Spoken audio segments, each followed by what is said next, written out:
Hello, everyone. I am Ben Johnson, and this is the Perpetual Chess Podcast. Perpetual Chess is a weekly chess interview show where we talk with accomplished chess players, authors, and personalities about their lives, their careers, and how to improve at chess.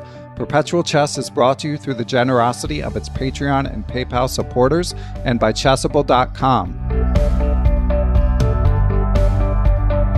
Hello, everyone, and welcome back to Perpetual Chess. We are joined this week by a legendary figure in the chess game. He is a prolific author, a well-known trainer, a movie and TV consultant, sometimes even appears in chess movies and series.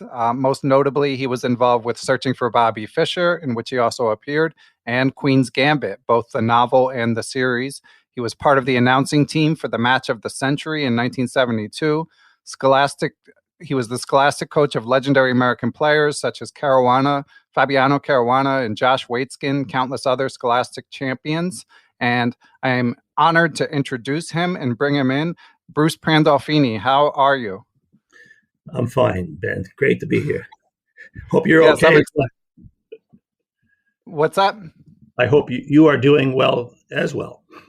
Yes, all is well here in the Johnson household, and very excited to have you joining the show at last. So, Bruce, I know you've done a lot of interviews over time. You've been very generous, and of course, you've got so many stories and so much life experience to share. But I want to start, Bruce, with the dreaded words according to Wikipedia. I wanted to fact check something that it says on your Wikipedia page. So, and I think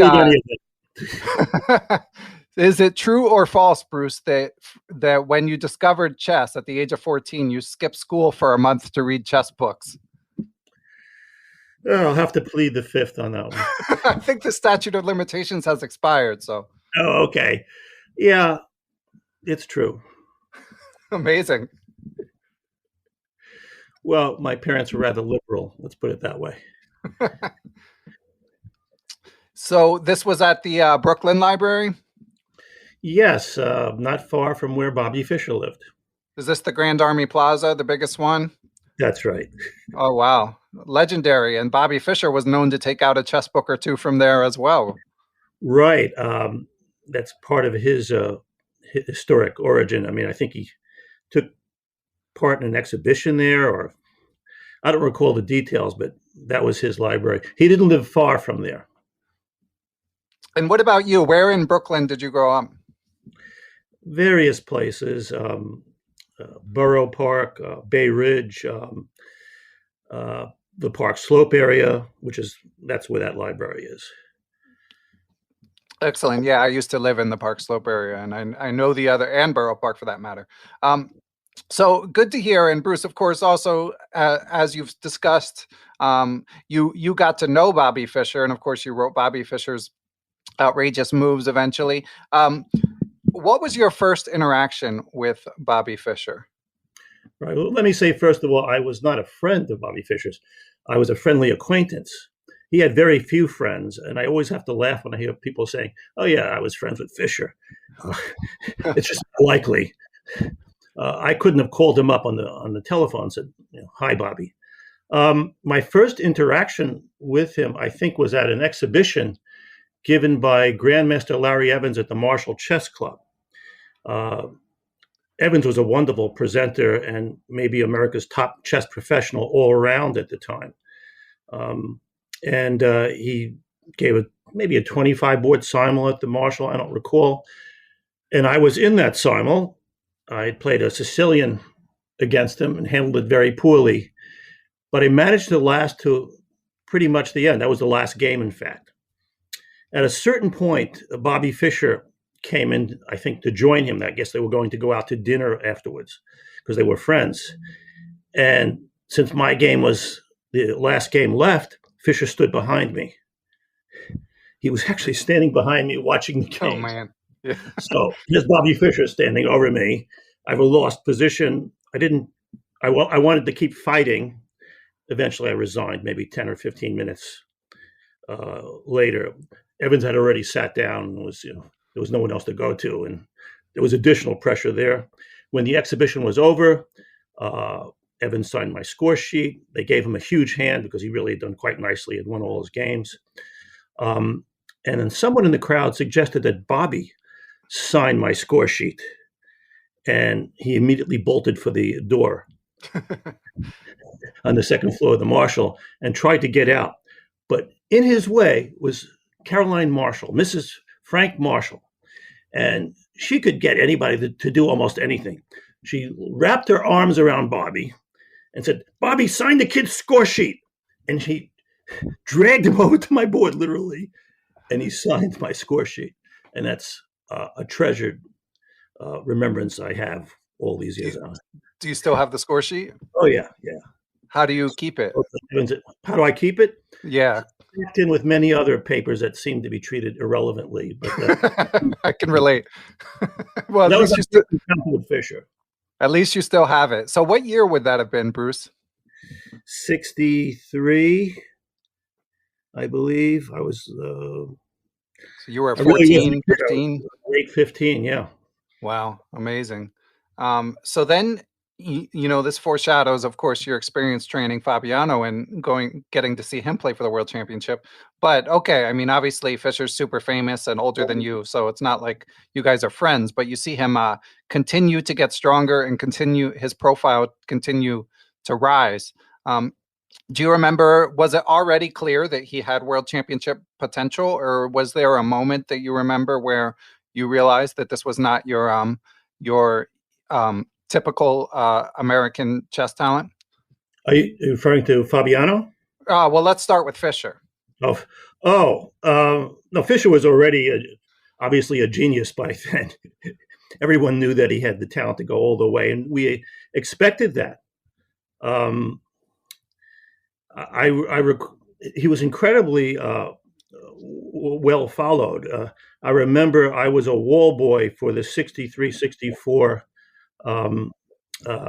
championship where Fischer went 11-0.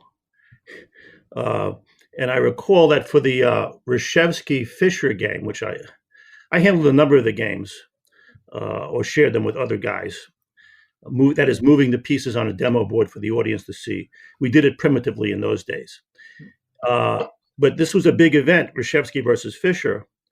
And in the front row, although I didn't recognize them, I was told, were sitting Billy Wilder and Stanley Kubrick. Wow. Watching this action.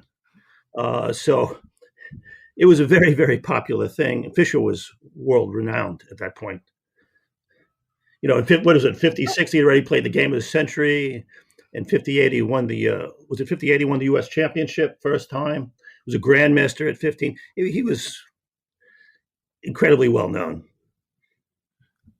Billy Wilder and Kubrick, of course, being famed directors. I knew about Kubrick's interest in chess. I didn't know about Billy Wilder's. Oh, yeah. In fact, when Al Horowitz took over Chess Review, I think there's a letter published from Billy Wilder congratulating him. They were obviously friends. I don't recall the specifics of it, but it was obvious that he was a chess player. Yeah, I'm not saying a very good one, but he was a chess player, and he certainly knew all about Reshevsky and Fischer. Okay, and let's bring it forward, Bruce. So, again, you've done lots of interviews. So, a lot of sort of your chess development and how you managed to become one of the first people to make a career out of chess that was, at least as far as I'm concerned, that was not a world-class chess player. And of course, you've helped pave a way for many people like me who derive some income from chess or run scholastic programs and even professional players. But you also got to be part of the match of the century announcing team with Shelby Lyman. Excuse me. So, right. Could you tell us a little bit about that experience, Bruce? Well, that was something that was quite extraordinary. First of all, yes, I was not a top player. I was a chess master, nothing distinguished. I won't pretend otherwise. And I had already stopped playing chess. I was working at the Strand bookstore. A couple of things led to my involvement, actually, for PBS. But I was working behind the desk at the Strand, and this man brought, I don't know, 5 or 10 books up to the counter. They were all chess books. And we got into a brief discussion as I was ringing him up. And it was very nice and pleasant. Then he left. A few days later, I got a call from him, and he asked me if I'd like to be an analyst for PBS covering the World Chess Championship. He simply liked what I had to say, even though I didn't say much. And he didn't have anyone else, is what he claimed, other than Shelby Lyman, of course. It was incredible. Shelby was fantastic. No one else in the world could have done the job, in my opinion, that Shelby did then. He was just a natural. He was boyishly engaging. His mistakes were charming. And it's not easy to be mistakeless on national television, live coverage. You're going to make mistakes. Yeah. I'm probably going to make a few right now. I doubt it. But that's how I got involved. And I already knew Shelby Lyman, so he possibly, at that point, had put a good word in for me as well. But it was the encounter with the chief producer at 13, it turned out that man was, that I got the job, if you want to call it that. My job was mainly to support Shelby. I didn't really do very much. A much better job was done by Gene Meyer, whose job was to counteract Shelby and disagree with him.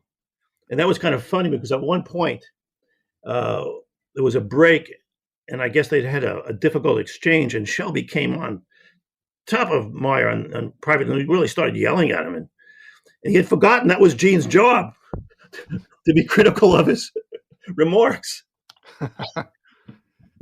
That's funny. So were you strictly behind the scenes, Bruce, or did you ever appear on camera as well? Oh, no, I was on camera almost every game. Not the first game or two, but thereafter. But there were others part of the team, like Edmar Medis from the Marshall Chess Club, and he was very, very good and rather dry, but that was an integral part of the show. I think people identified with it because we weren't television people. Right. I was going to ask about that. And so we were like them. Right. People were watching in bars and enjoyed it. I was out late one night with Shelby at a Lincoln Center restaurant after hours, and this man came running up to Shelby and said, Shelby, I'm so glad to meet you. And he reached out to shake Shelby's hand, and Shelby kind of reluctantly responded. And Shelby says, do I know you? No, Shelby did not know Dustin Hoffman, but Dustin Hoffman recognized Shelby Lyman. That's amazing. That's an incredible story. And so, Bruce, you're 25 years old, if I'm not mistaken, at this time, as you say, not seasoned in front of the camera. And of course, we've had guests like John Donaldson and Frank Brady on this show describe sort of the magnitude of the event. I think it's hard for modern day chess fans to even fathom how many eyes were watching this match. So what did that feel like when the cameras come on? Like, how were you able to even speak? Well, I was nervous. I won't pretend otherwise, but you kind of force yourself to do the job. Naturally, we made mistakes, as I say. We all made mistakes. Saying white when we went black, naming the squares incorrectly, or even saying incredible things. We had Rossalimo on at one time. He was only on for a few minutes. It was clear he was inebriated. And Shelby asked him about the position. And he said something to the effect, yes, interesting. This reminds me of a position played by Yugoslav master whose name begins with an M. He was so it was obvious. Maybe Matanovic, we don't, I don't know. At least he knew his limitations. He didn't try to say the whole name. That's a great story. So, and then Fischer wins the title, of course. Amazing moment in chess history. What was the last time that you saw Fischer, Bruce? I saw him in the late 60s at the Marshall Chess Club, and I sat with him and Bernie Zuckerman, who was a friend of Fischer's. We were analyzed for at least 3 hours at the Marshall, looking at various games from journals and stuff. I didn't say much. I just sat there and shared that experience with Fischer and Bobby and Bernie. And of course, Bernie Zuckerman was an incredible talent. Not my favorite guy. Oh, really? Yeah. And was it just really a difficult man, but just brusque, or what was the issue? He could be really crude. Okay. I'm not even going to go into the stories. They're not recordable, at least based on the standards of my age. I don't know about today, but he was a very gifted individual. People called him Zuckerbuck because of his knowledge of openings. But actually, when he started talking about chess, I found him to be the single most articulate person I knew describing any aspect of chess. He could really explain things very, very well. He just had no chess guts, which is why he didn't become a stronger player. And he doubted himself at points. But he was friends with Fischer, and maybe antagonistic friends, but they did hang out a lot together. And that was my last direct time with Bobby. And another occasion, after I published Bobby Fischer's Outrageous Chess Moves, I heard back from him that he did not like the word outrageous. He thought that was a critical word meant to undermine him in some way. Of course, it wasn't. I was just using it, modern day praising use or usage. But that's the actual last time I had any contact with Fischer. That was in the mid 80s, I think, 84 maybe. Oh, uh-huh. The last time I actually saw him was in the late 60s. Other than on TV. Yeah. which you were often. Wonderful on various appearances he made, by the way. He was really engaging. But at the end of his life, when you see him interviewed, of course, it's so depressing. I mean, the comparison. But when he was on with Bob Hope, let's say, or Dick Cavett, or I think Johnny Carson, I mean, he was marvelous. Yeah, the Carson footage recently showed up on YouTube. Yeah. Well, there's only one Bobby Fischer. He's a unique person in history. Yeah, but of course you've worked with so many other legends of the game, which we want to get to, Bruce. But one more sort of biographical question, just because I can't help but wonder. So you mentioned it was working at the Strand, famed New York City bookstore, in a non-chess capacity that ultimately led to your role on the announcing team of the World Championship. And of course we know that you've managed to parlay that into all kinds of chess opportunities, ranging from your many books to your consulting and acting gigs and so on and so forth. But it makes me wonder, Bruce, what was your last non-chess job? Well, I had various odd jobs. I mean, going from digging ditches in Berkeley for $1 an hour to being a waiter, $1 an hour, post office, a salesman at Gimbel's selling blankets and silverware. And I would approach customers and say, "May I hinder you?" I didn't last long. It's terrifying. Of course, I meant that as a joke, but it didn't go well with management. But I guess that was my last job. I really wanted to be a writer or a poet, especially. I had a small collection of, I didn't realize it at the time, but I soon discovered that it was rather bad poetry. And I was working on that. So that's what I was endeavoring to pursue, that career. It just didn't pan out. I'm not a natural writer as much as I aspired or tried to be one. So that's what I was doing. At the Strand, I worked in review books. That was a fascinating experience because the one who was above me was Bert Britton, and he knew all these people, all these famous people would come in, from Anais Nin to every writer imaginable would come in and check in with him because he would give them free books. Wow. And so I got to speak to many of them, Saul Bellow, it goes on and on. Wow. That's incredible. Kurt Vonnegut, And No, many, no many. wonder your chess books are so good. What's that? No wonder your chess books are so good. Oh, well, thank you. I never recommend my own chess books. I've never been happy with any of them, and there are far better books out there. Although I tried to do a good job. Uh, I think I had to do too many books over a short span. And at Simon and Schuster, we didn't have chess editors then, and there were a lot of problems. Of course, I must accept all the blame for everything that went wrong with them because, hey, I have to sign off on it. Still getting around that. Yeah. So, Well, as someone who's done a lot of scholastic teaching, your endgame course and your traps and zaps books, I mean, they may have one or two chess errors, as all books did in the pre-engine era, but they're great entry-level books for aspiring young chess players. oh, thank you, Ben. Well, I tried to attract people to the game. I love chess, and that's the thing I've always wanted to show and convey to people. I try to do it in my writing. It's hard to capture the way you would speak and engage people on a page. Some people are really gifted at it. That's not my domain, but I tried. I worked very hard. So I tried to be dedicated. I just wish I had done a better job. I also wish I could edit some of these books and correct all the mistakes and improve the writing. I'm getting a little old. 73, right, Bruce? Yes, I'm 73. Okay. You look great, and your memory is great. So whatever you're doing, I encourage you to stick with it.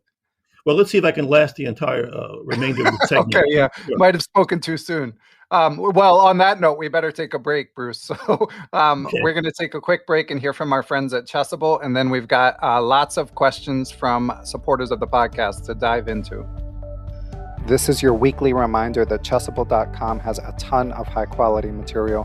Whether you're looking to learn a certain opening, want to see the latest Super GM repertoire that has been published, want to find a tactics course appropriate for your level, whatever it may be, go to Chessable.com and have a look around. Don't forget they have tons of cool free content too, like their short and sweet courses about various openings, and all of the things that they offer feature their proprietary move trainer technology, the secret sauce that lets you actually remember all of the new chess moves and opening sequences that you learn.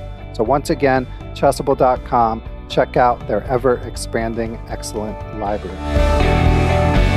And we are back, and our first question is from supporter of the podcast, Brian Chase. Those who help to support the show and keep it going find out the guests in advance and get to ask questions to legends like Bruce Pandolfini. So Brian asks, Bruce, he says, as a child psychiatrist, I often have to address parent-child relationship dynamics in a clinical setting, but I think coaches have special knowledge about this subject. What is your approach to determining whether family dynamics are healthy enough for a child to begin training fruitfully with you as their coach? And how has your approach changed over the years based on experience with parents who express interest in their child's chess development? Well, that's a very good question, very deep, and it touches upon a lot. Well, my approach may have changed, certainly through the years. At first, I took every student imaginable. Since I was trying to make a living, I just did every single assignment I could. And I would work ridiculous hours from 6 a.m. till even 2 p.m. or past midnight. I often slept less than 4 hours a day. I was trying to make a living at it, and I was fearful of losing an assignment. In that process, of course, I did many inadequate or poor lessons. I didn't really grasp problems right away necessarily from parents, but it soon became evident that some parents were difficult.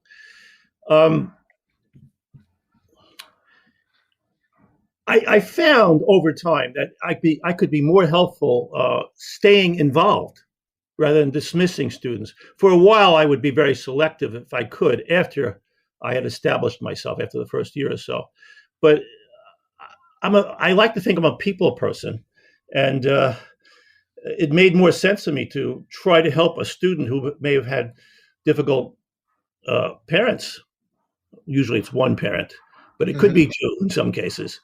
So I didn't say no to students who might need my help.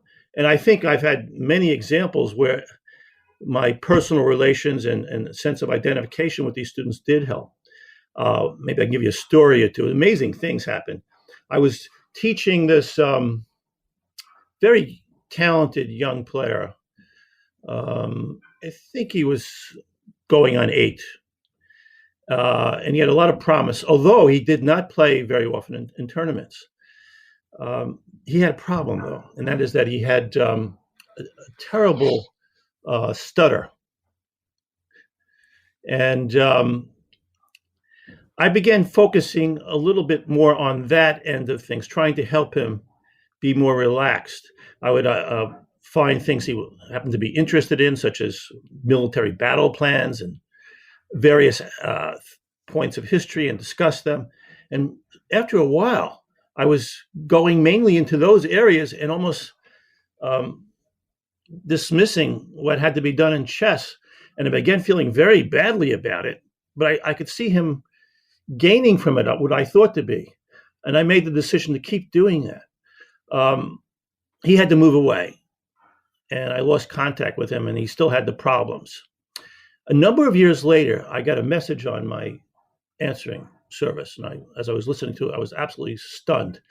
The kids, this is the same kid, speaking in perfect English, said that he was very happy for our association. He had gained so much from it. And I hadn't spoken to him in years, and he had just won the nationals, and the high school nationals. And he wanted to thank me. And I constantly had experiences like that, working through difficult problems. That's not the same thing as a parental problem, but I think there were other situations where I really did help kids who had truly difficult father-mother situations. Either they were involving themselves too much through their children, or punishing them in terrible ways if they didn't succeed. I had one student who I had a really valued relationship with, and he had many successes. And one day he lost to a girl, a Goichberg tournament. Bill Goichberg, at the time, was certainly the biggest organizer. And he did so much for U.S. chess in so many ways. And I got a call from the father later in the night and said, "My son's no longer interested in chess. He's going to stop the lessons." Now, I had felt part of the family. I was so close Wow. to the kid. But what really happened is that at the tournament, he had signed on with another grandmaster who said he could correct all the mistakes I had instilled in his child. The kid was, in my mind, destined to be a grandmaster. He never made it. But it broke my heart. He had lost to a girl, and that was the crime. Yeah. Imagine that in today's world. Yeah. Well, luckily we've gained some perspective about things like that, although we still have a ways to go. Yeah, that's a case of bad parenting, in my opinion. Yeah. Well, luckily you also encountered some good parents, ranging from Lou Caruana to Fred Waitzkin, fathers of the prodigies that you coached. Very true.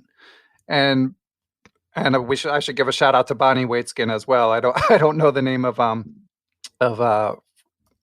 Fabiano's mother, but Bruce. So having worked with so many elite talents, and of course it's you've talked in the past, you also maybe didn't work as extensively, but you coached a young Robert Hess and even did a lesson with a young Joel Benjamin. So touched so many top players' lives. Is there anything you notice in common from these top young talents? Because I know you've said in the past that you recognize they were special quickly. So what is it about these people who go on to become bright talents that you think distinguishes them?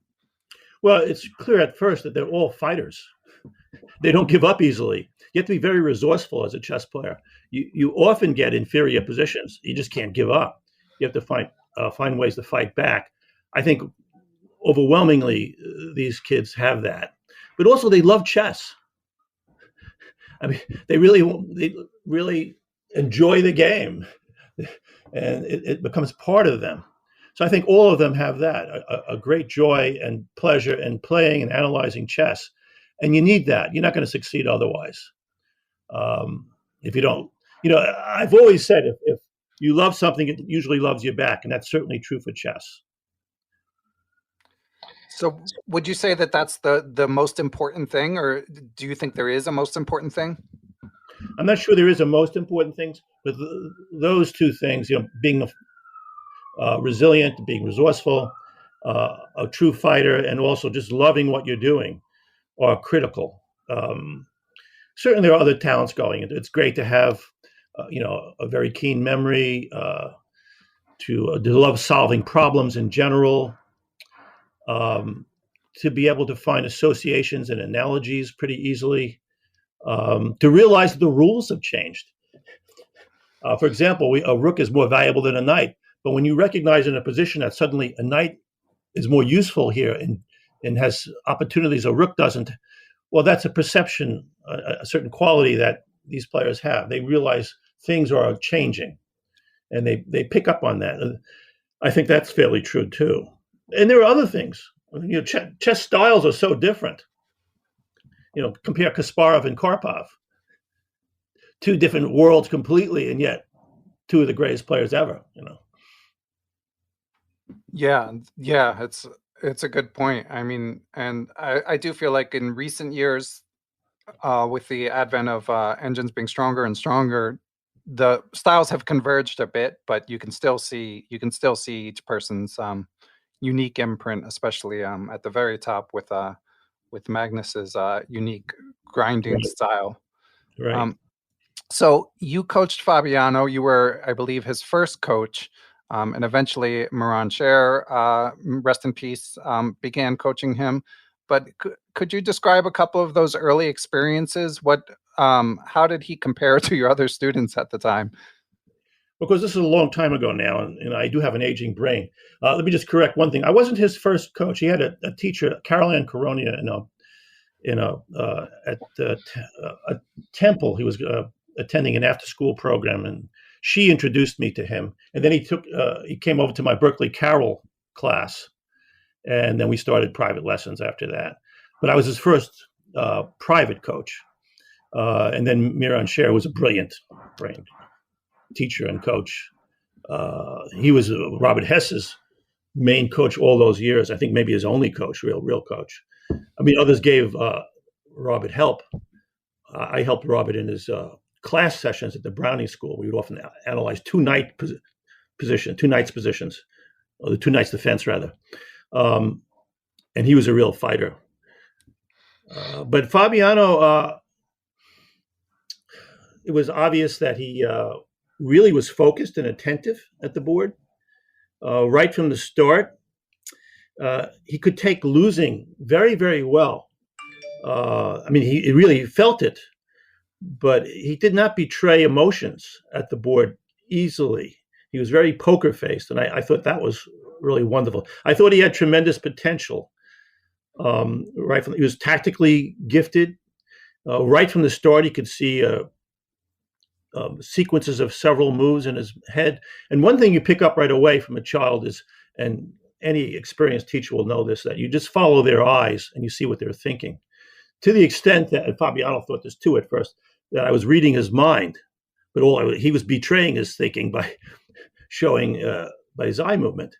And so an alert teacher can sense that and pick up on that and perhaps take advantage of it to the student's benefit. But anyhow, I could see that Fabiano was truly focused and concentrating on what he was doing. And I liked that. And I knew he had great potential. I think I even have some notes on him in I kept notes on all my students. I have 50 years of notes, almost 50 years. I'm starting my 50th year of chess soon, teaching chess. And it's like book after book of observations I have. I don't know what to do with them. Maybe one day I'll give them to the Chess Hall of Fame or something, because I haven't done things like that because they're private. I feel like I'm almost a shrink. I'm sitting with an individual. Should I reveal these personal things in these notes. I took them as a kind of scientist. I always wanted to be a scientist too, like Sigmund Freud taking notes. But so I have records going back on all these students, and some of the observations are, to me, they're quite fascinating. I love rereading them from time to time.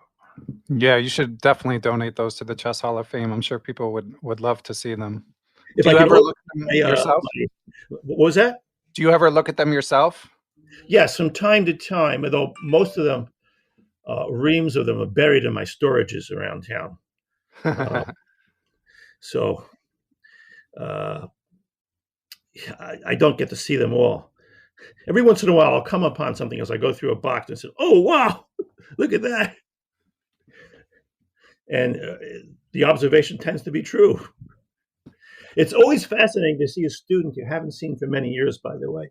You're working with them as children, and then they go off.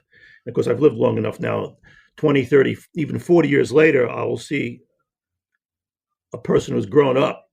I said, wow. And they still usually remember the lessons and have something to say about them. So I've certainly enjoyed doing all this, and I would, if I get a second chance in another lifetime, I'll do it again. Yeah, I mean, and I know you're still working hard. The few times we've talked on the phone, arranging interviews and such, you're always out in New York, on coming or going from a lesson. So shows a true love and dedication that you're still putting in the hours. So we've got a coaching or chess improvement related question. This one is from a friend of the show, Stephen Sparks. So Stephen asks, he says, whether books, instructional videos, or websites like Chessable, Chess Improvers are spoiled for choice these days, which presents a growing problem of information overload.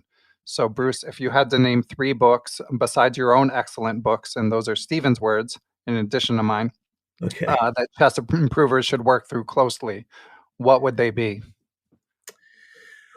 Well, again, I'll just reiterate, I wouldn't recommend my own books, but thank you. The books, I was inspired by so many books. I mean, that's how I got into the game deeply. As I think back, I certainly loved the game collections of Botvinnik and Alekhine. I learned so much from those games, as have so many people. Fischer's 60 Memorable Games, I love that book. But I love a book like Fred Reinfeld's The Human Side of Chess, or some of the things done by Irving Chernow. Those guys really knew how to do it. In fact, when I was hired by Simon & Schuster in a 9-book package, which was an incredible thing to sell. Amazing. Really without an agent.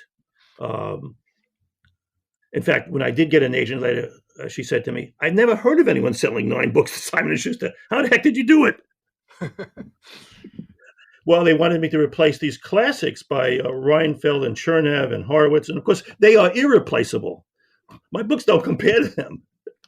They're in descriptive notation, which is from the past, and people don't feel comfortable looking at them anymore that way. But those are great books. They can't be matched. The only one who reaches that level and keeps the tradition alive and is brilliant at it, and today's, in my opinion, best writer is Andy Soltis. I mean, he's the king, and he knows how to do it, and he's sustained that glorious tradition, and he's given us so many wonderful books.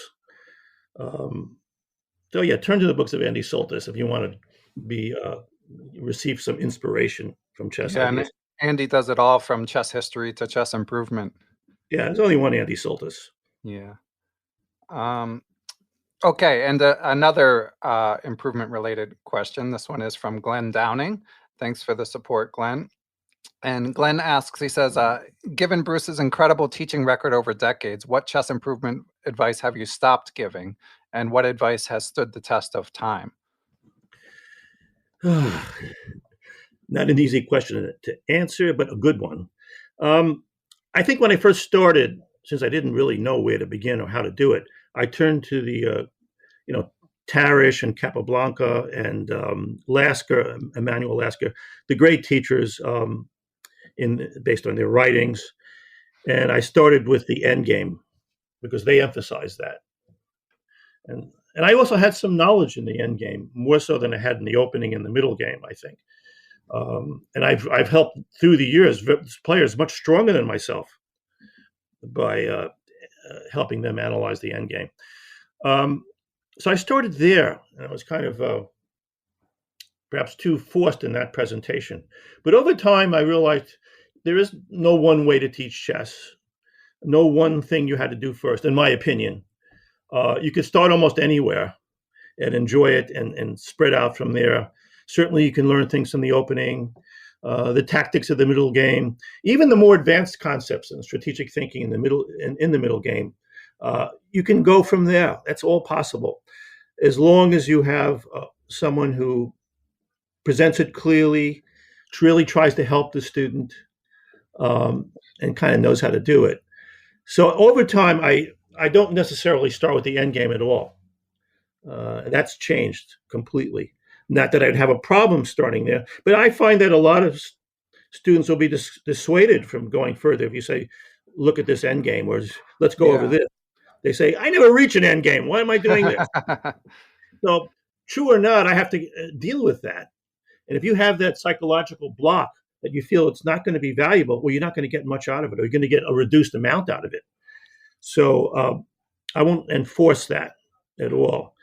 I'll try to really understand a student from the first. Now, I've given so many private lessons.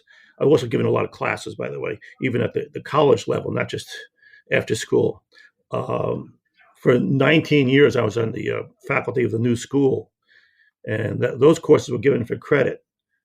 I think I was in the philosophy department, although I don't think you could do very much philosophically with what I was showing on the chessboard.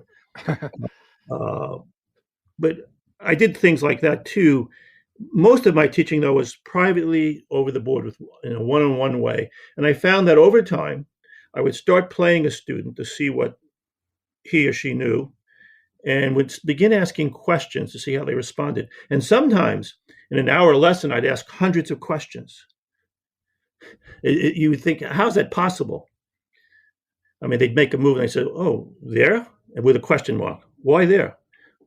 Did you think of this? And they'd answer, the whole dialogue would be embroidered with or filled with questions. And that the way they responded to those questions gave me a sense of what I might have to do to build a structured set of lessons for them. And I always would try to lay out a course, anywhere from 4 to 10 sessions. And even if they weren't going to continue with me, I would give them that course so they could follow on their own. Now, as I said earlier, some of these interactions became painful, especially when I had crazy parents. And I was always fearful of losing part of my family, that because they became my family. So I wanted to be part of introducing them, if I could, to their new teacher. And so I would very quickly, after a year or two, try to find them other teachers to take them further. And I would help them in that search. Some students stayed on longer. But I'm not a guru. And I'm not that. I want to be an assistant or so. I think the main value of a teacher, the main thing a teacher tries to show a student, is that you don't need the teacher. Ultimately, you can do it on your own. I felt that was my job. By asking questions, by showing them how I think, perhaps some of that could rub off and they could begin to realize, hey, I can do this. And that was my job. And do you specifically, how do you impart that? Do you specifically tell your students that, or do you just try to show, not tell? Both. There are times when it's natural to talk about it, and there are times you don't. I mean, if you have a student listening and we're talking in general, that happens. Sometimes you diverge and go into other subjects. That always happens when you're sitting over the board. But I will try to bring it back in some useful way, if I can. I mean, I certainly endeavor to do that. And I will say that's what a teacher does. You don't need me. You can do this. You don't need anyone. Unless I felt that weren't true. Very rarely was that I feel that. Every student can gain by self-work. Can gain something. In fact, I remember one lesson, when Shelby Lyman was the one who encouraged me to be a teacher. And he introduced me to my very first student. It was going to be one of his students, or he was already one of his. No, that was a different one. This one was a new student he was going to have, but he couldn't do it anymore. He was too busy. And he encouraged me to do it, or tried to get me to do it. I said, I can't teach. And he said, no, come along, I'll show you. So he went along, or I went along with him, rather.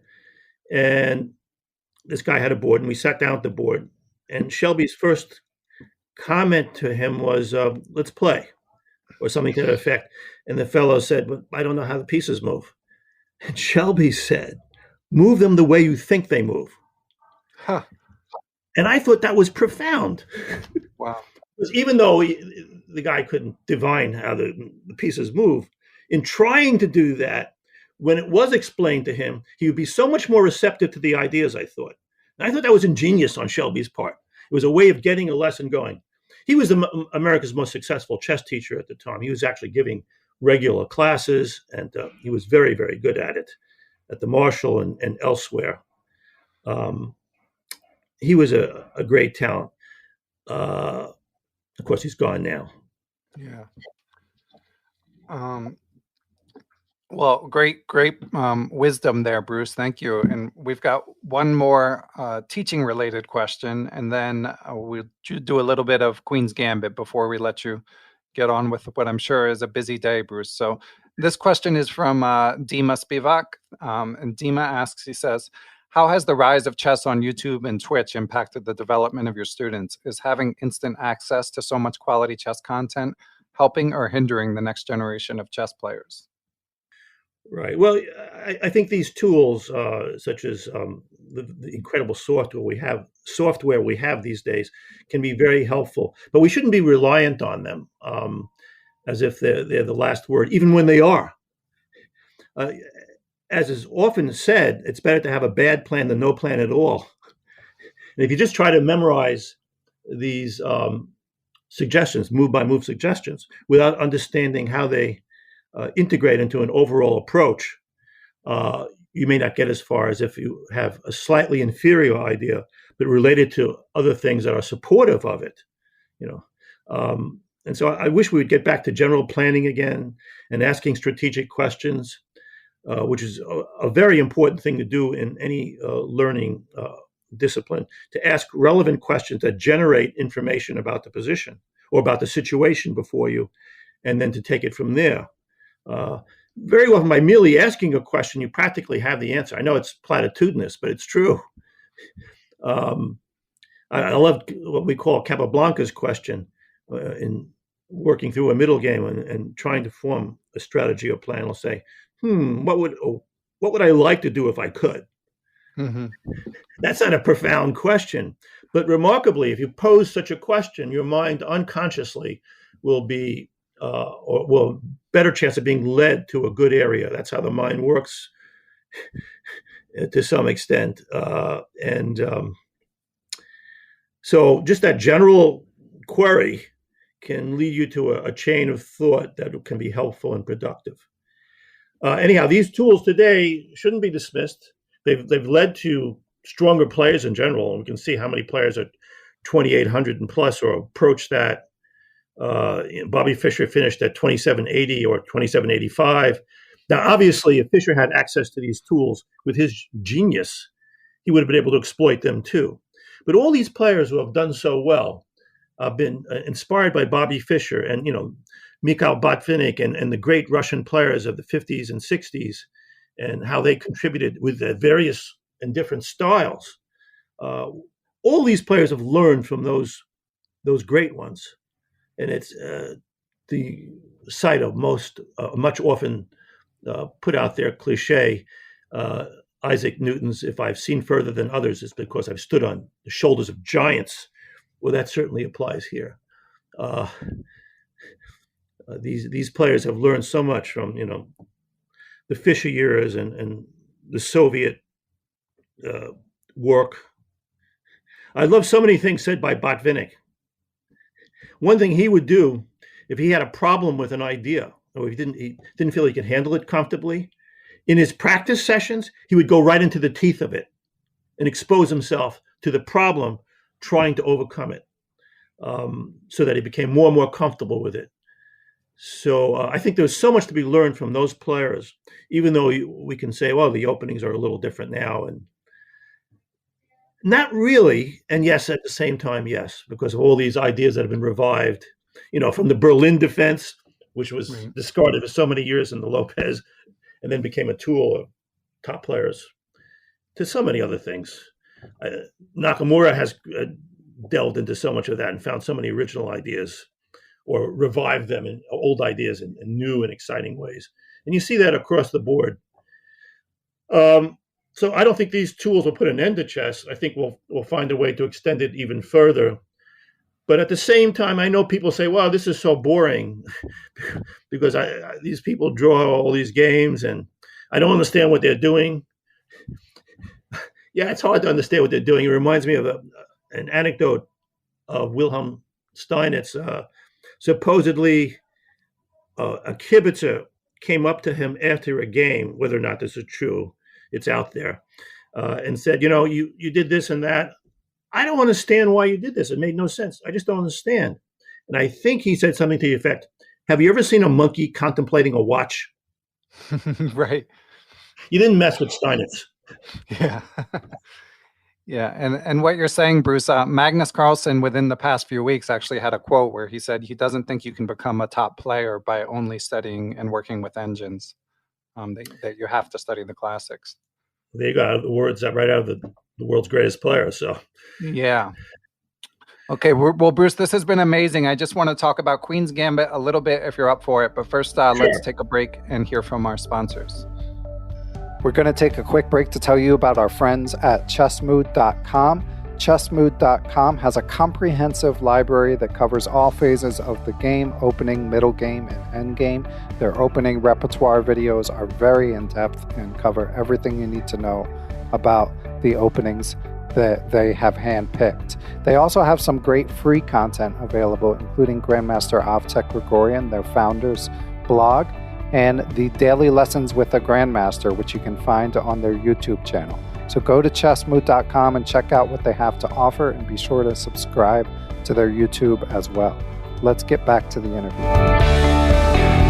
Okay, and we are back, and we are ready to talk about the landmark Netflix series, Queen's Gambit. Of course, I think everyone listening has probably seen it, at least 95% of you. And if not, obviously familiar with it. Bruce, of course, has a long history. He actually consulted on the novel with Walter Tevis and knew Walter Tevis. And for listeners who want a little bit more background, I encourage them to check out Bruce's interview with U.S. Chess's John Hartman, which can be found on YouTube. He goes deep into the whole history. So we'll just touch upon it lightly because I have some other questions as well, Bruce. But you've talked in the past about Walter Tevis's life and his affinity for chess. So what how often did you play him? What were your interactions with him like? I met with Walter Tevis 8 to 12 times on his book. I first saw the completed manuscript in the summer of 1982. And I recommended a number of I love the book, by the way. I love the character, Beth Harmon. And I thought it had great possibilities. She had great possibilities. A larger-than-life character, and that was soon proved. It was soon proved 38 years later. But I made these suggestions, and Walter said he would change them. He was reluctant to do that, of course. I mean, he thought it might destroy the literary quality of his work. And he was a chess player himself. He had played in chess tournaments. It's hard to say how strong a player Walter was. I'd say he was somewhere between 1,300 and 1,500, which is pretty good for a writer, I think. Yeah. So he understood chess. But when I read the book after it came out, of course, he had made none of the changes I suggested. He loved the Levenfish variation, for example. He just loved the sound of that. I said, aren't a lot of people playing that. I don't think this would work. And things like that. But he kept it all. The only thing I really did give the book, which I've said a number of times in different interviews, is that the title comes from me, The Queen's Gambit. And that stayed the same. Now, the book was sold in, I think, 1991, the rights to it for filming purposes by Walter's widow, Eleonora. But it just kind of, and though various people were interested through the years, it wasn't until 2018 when Bill Horberg, the producer of the series, contacted me and said, "Hey, we're going to do it." I said, "What are you going to do?" Because we were friends from Searching for Bobby Fischer. He and I are the only two connected to both productions. And we're going to do this, The Queen's Gambit. We have Scott Frank directing, and who's really brilliant and accomplished. And we're going to go ahead with it. Netflix is behind this. And so we had a meeting, and after that, I was aboard. And of course, thereafter, I brought Garry Kasparov into it. And it was gung-ho after that. Yeah. Just an amazing job by everyone involved. So when did you, after, and again, you've talked with John about how long this project was in the making. So when did you actually get a sense of, wait, this is actually going to be really good? Well, I read very carefully Scott Frank's script, the adapted script, and it pretty much paralleled the novel with some small differences, and it was really wonderful. I enjoyed the script, and I realized at that point this is going to go. I thought it was very timely, and of course, I mean, Anya was fantastic. She really does convey being a strong chess player. She has all the nuances, and you see it in her face and all the little gestures. She was wonderful and deserved her recent award. So once I met her, I realized it was, but I was already pretty certain it was going to succeed after reading the script. The only thing I had trouble with is a lot of it was going to be filmed in Berlin, 95% of it. Some of it was filmed in Toronto. And so I didn't want to go back and forth to Berlin. Now, we had a very good crew there. The German tech guys were brilliant, and they did a great job. Kasparov worked on, I'd say, 6 key positions, and he's perfect. He did wonderful stuff. He was, by the way, his work was greatly enhanced by software, by the engines, suggesting new and stuff. And he says this in his interviews, and it's true. It was funny, getting calls from Garry from Croatia and around the world at all kinds of odd hours about the positions. Yeah, I saw his interview with. Sorry, was that?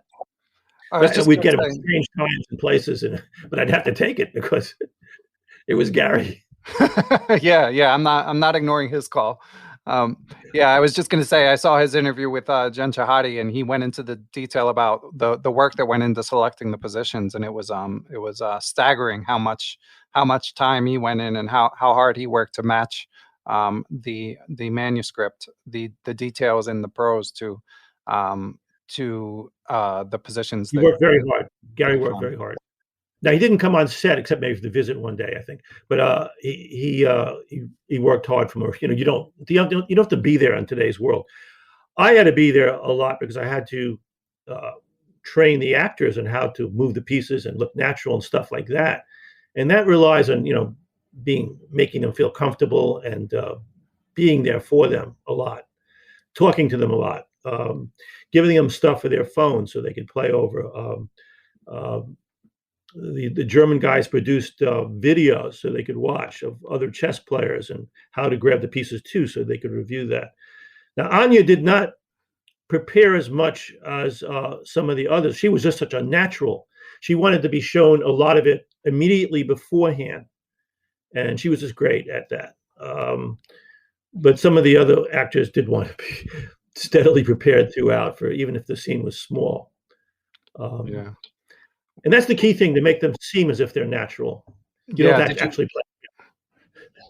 Yeah, you guys did an amazing job with that. I mean, that's something I've heard many a chess player mention, and that I noted as well. So, did you have like a mantra that you gave, or what advice did you give to have them learn that sort of natural, casual motion of moving the pieces? I would just sit with them initially, interact and relax them. Said, you know, I wouldn't press them into trying to ingrain these moves into their minds right away. I would assure them they could do it. It's no big deal. I've seen many non-chess players do this in other acting situations, not just for searching for Bobby Fischer, which I had to do that, but I've worked on 6 or 7 films, you know, through the years and other projects. I made that clear to them, or would try to, that it's not so hard. Even though I'm not sure I entirely believe that it's not so hard. Yeah, if you watch other chess films, maybe it is so hard because a lot of But actors struggle with it. there are 2 things you'll often see mistakes made in other chess situations on film. One is, of course, a dark square on the right, which is absurd. Yeah, You'll and see so that so common. often. Some of that is not the fault of the director or those who filmed it initially. In the editing process, they'll flip the negative. They think it looks better, and suddenly you have a dark square on the right. Oh, that's That interesting. happened a lot. It happened on the cover of Manuel Lasker's Manual Chess initially. The photo was flipped. Emmanuel Lasker knows a light square has to be on the right. Mhm. He couldn't have made that mistake. So that was done after his approval. That's funny. And we've Uh, got, but sorry, go ahead. I'm sorry. The other thing that you'll see, this ridiculous trope: a player will be sitting at the board and will play a move and say check very confidently, and the other player will look momentarily shaken and then Cower answer in by fear. Yeah. saying checkmate, checkmate as an answer. That is absurd. Yeah. Chess players know that. That happens almost never. Yeah. It's a common theme. Yeah. So many little details that the chess world is quite appreciative that you help them get right. And we've got one more question from the Patreon mailbag, Bruce. This is from Joe Salmon. Yeah. And Joe Mm-hmm. asks, have you been asked to be involved with the recently touted stage musical of The Queen's Gambit? Well, you never know. Very coy. You won't have to go to Berlin, right? No, I won't. You know, I was involved initially in the production of Chess back in 1985. I was aligned with one of the production companies, but then the deal went to the other one, and I think it was no, it wasn't the Niederlande. I was with the Niederlande organization. It went to the other one. Anyhow, I got to see it up front in the first few days of when it opened on Broadway, and I was utterly shocked because in the big number, the big dance scene, big song and dance scene, there were 4 giant placards of my chess books on stage, without my name on them, by the way. But obviously, they were the covers of my 4 chess books, and it blew my mind. Huh. That's So you pretty never know cool. what's going to happen. Yeah. Okay. Well, Bruce, this has been amazing. I want to thank you so much. This has been a long time coming. I want to thank Kimberly Du McVeigh for helping us arrange this. It's like I said, I've been wanting to do this for a long time. So I want to thank you for taking the time, and it has been worth the wait. Thank you, Ben. It's a pleasure, and keep up the great work. I think you have a great show, and I'm looking forward to your future broadcasts. Thank you. I appreciate it. So obviously, it sounds like you might be involved in the musical, even if we don't want to go into too much detail. Are there any other projects or books in the works? I know you've you know, a lot of people would love to read a memoir, for example. Do you have anything else in the works, Bruce? I've thought of writing a memoir about my teaching experiences for years. I mean, I have so many great stories. I didn't even touch upon the dozens and dozens of fascinating stories about how hard and how lucky I was to be able to do this. I was incredibly lucky to be at the right places at the right time, but I also worked really hard. Um, and I think you need to do both. You need a little luck and you need to work very hard. Uh, I'll just leave you with one piece of advice that I give to my students. People always would ask me what I would say to students, and I've written about this. And I would advise them one way or the other to play as if the future of humanity depended on their efforts. That's great advice. Excellent. Yeah, and you've noted that about Fabiano, and you described the talent you work with as a fighter, and of course, Josh Waitzkin became a fighter, an MMA champion. So, yeah, that sounds like sage advice.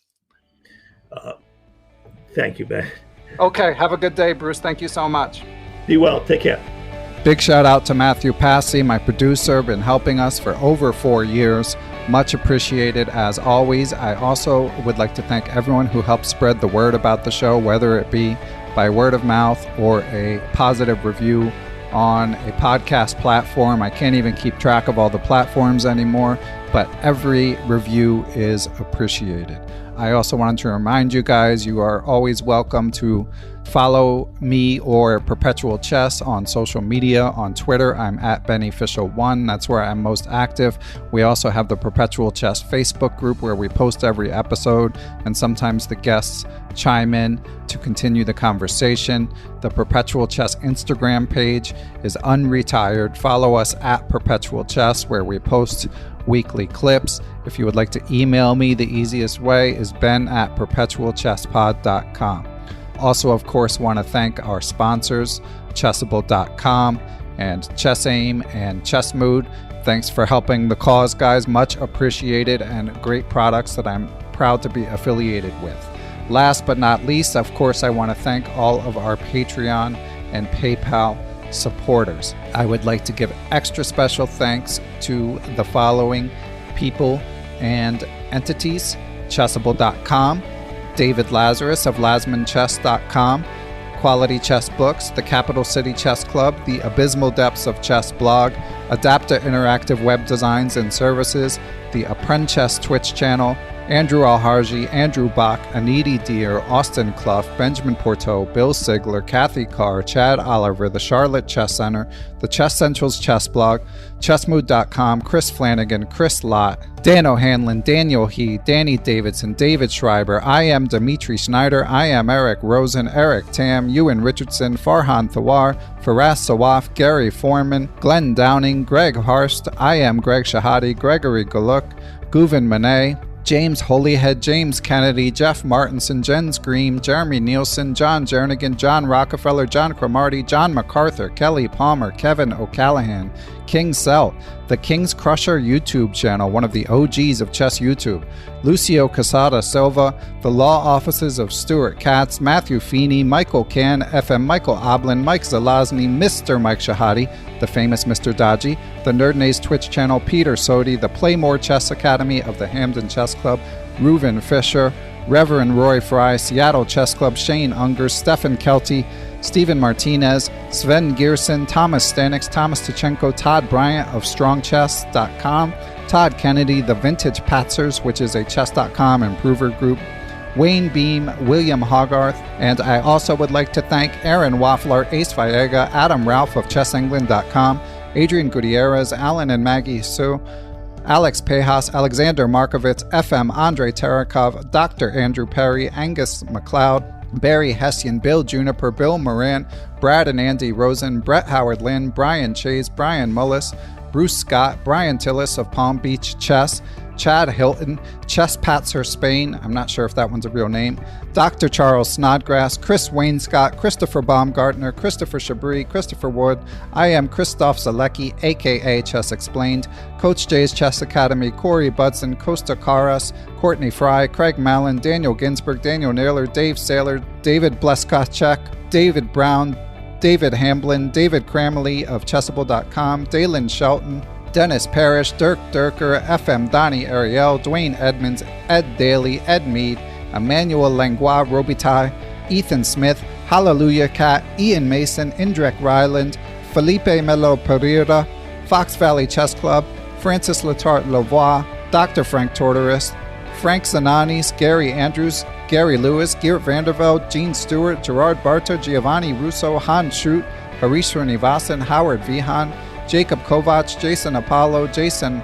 Murray, Jacques Perry, James Aspinwall, James Bonastia, James Muir, Jason Woolham, J.D. Chakrabarty, Jeff Anderson, Jeffrey Martello, Yep Hoyland, Jerry Wells, Jim Ratliff, Joe Valdez, Joel Thomas Ramos, John Tully, Juan Almagar, Dr. John Fallon, John Fernandez, John Fontaine, John Hartman, Jeff Jeffrey, John McMurtry, Jonathan Slater, John Quist, John Tully, Jose Rodriguez, Justin Gardner, Jen Shahadi, Joel Rocky, John Thompson, Josh Friedel, Kare Christensen, WGM Katarina Nemtsova, Kelly Palmer, Kevin Pryor, Kiora Gata of the Lakeshore Chess Club, I am Kostya Kovyutsky of the Chess Dojo, Krishna Gopala Krishnan, Kyle McAvoy, Larry Cook, Larry Ryforth, Laura Boyowski, Macaulay Peterson, Mark Fitzpatrick, Mark Miller, Martin Knudsen, Martin Krug, Matthew Passy, Matthew Tedesco, Matthias Plock, Mechanics Institute of San Francisco, Michael Allard, Michael Hudson, Mike Clem, Mitchell Fabian, Nate Gabel, Nate Solon, Neil Bruce, Nigmat Mulajanov, Nicholas Isabel, Olaf Mueller-Michaels, GM Pascal Charbonneau, Passy Passanen, Paul Bain, Paul Clarkson, Paul Swaney, Paulo Santana, Peter Lux, Randy Temple, Ricky Grijalva, Richard Hallenbeck, Robert Tichy, Robert Turner, Rory Coleman, Roy Yearwood, Ryan Berg, the Say Chess YouTube channel, Scott Doherty, Scott McKinnon, Sebastian Finsterwater, Seth Ruzica, Shane Unger, Silver Knights in Richmond, Stefan Roller, WGM Tatyev Abrahamian, Tim Brennan of TacticsTime.com, Tim Seymour, Timothy Ha, Tom Edsel, Tomas Komanich, Tony Rotella, Tyron Price, Vishnu Srikumar, William Brock, William Peterson, FM Zhao Cheng of Chess1000.com, and Zhivko Stoyanov. Thanks, as always, for the support, everyone. I will catch you guys all next week.